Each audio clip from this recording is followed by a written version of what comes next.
In a quaint little town, nestled between rolling hills and vibrant wildflowers, lived a woman named Clara. To the outside world, she seemed to have it all: a charming home, a stable job, and a partner, David, who was often described as charismatic and charming. Yet, beneath the surface of their seemingly perfect life, Clara began to notice subtle shifts that made her heart sink. A series of warning signs that she initially brushed aside, believing they were just fleeting issues. The first sign was the insidious erosion of her self-esteem. At first, David's playful teasing felt harmless, a way to bond over shared laughter. But as time passed, Clara found herself questioning her worth. "You really think you can pull off that outfit?" he would say, a smirk playing on his lips. Initially, she laughed it off, convincing herself he was just joking. But the laughter faded, replaced by a gnawing feeling of inadequacy.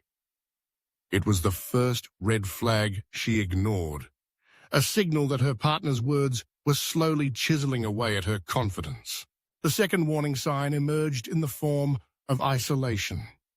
Clara noticed that David often made comments about her friends, subtly suggesting she spend less time with them. "They don't really understand us," he'd say, a hint of possessiveness creeping into his tone. At first, Clara felt flattered by his desire to keep her close, but soon she found herself drifting away from those who had once been her support system.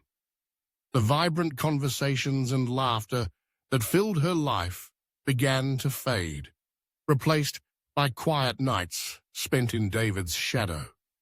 This was the second red flag, a warning that love should never come at the cost of personal connections. As the weeks turned into months, Clara encountered the third sign: the constant need for control. David began dictating small aspects of her life, from what she wore to how she spent her weekends. "Why don't you let me handle the finances? You're not really good with money anyway," he suggested one evening, his tone dismissive. Clara felt a flicker of resistance, but each time she voiced her concerns, David would expertly twist her words, making her feel guilty for questioning his intentions. This manipulation was a clear indication of a toxic relationship. Yet Clara convinced herself that he only wanted what was best for her. The fourth sign was a chilling wave of emotional volatility. David's moods seemed to swing like a pendulum, from passionate affection to sudden outbursts of anger over the smallest things. One moment, he would shower her with love, and the next, he would erupt in fury over a missed dinner. Clara found herself walking on eggshells, constantly trying to decipher his mood. This emotional unpredictability drained her spirit, yet she clung to the hope that it was just a phase. Another red flag she chose to ignore. Finally, the fifth sign emerged in the form of gaslighting. David had a way of twisting reality, making Clara doubt her own memories and feelings. "You're overreacting. That never happened," he would insist, leaving her feeling confused and disoriented. Clara often found herself questioning her sanity, trapped in a cycle of self-doubt. It was a stark reminder that love should never leave one feeling lost and unsure of themselves. As the weight of these red flags pressed heavily on her heart, Clara began to reflect on her life. It took time, but she realized that love should uplift, not diminish.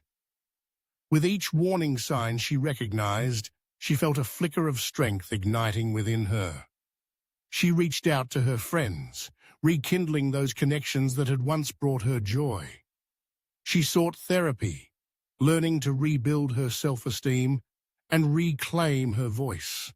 In time, Clara found the courage to leave the toxic relationship behind. It was a painful but necessary step toward healing. She learned that recognizing the signs of toxicity was not a sign of weakness, but an act of self-preservation. Clara's journey taught her that everyone deserves a love that nurtures their spirit, not one that diminishes it, and she vowed to prioritize her well-being above all else.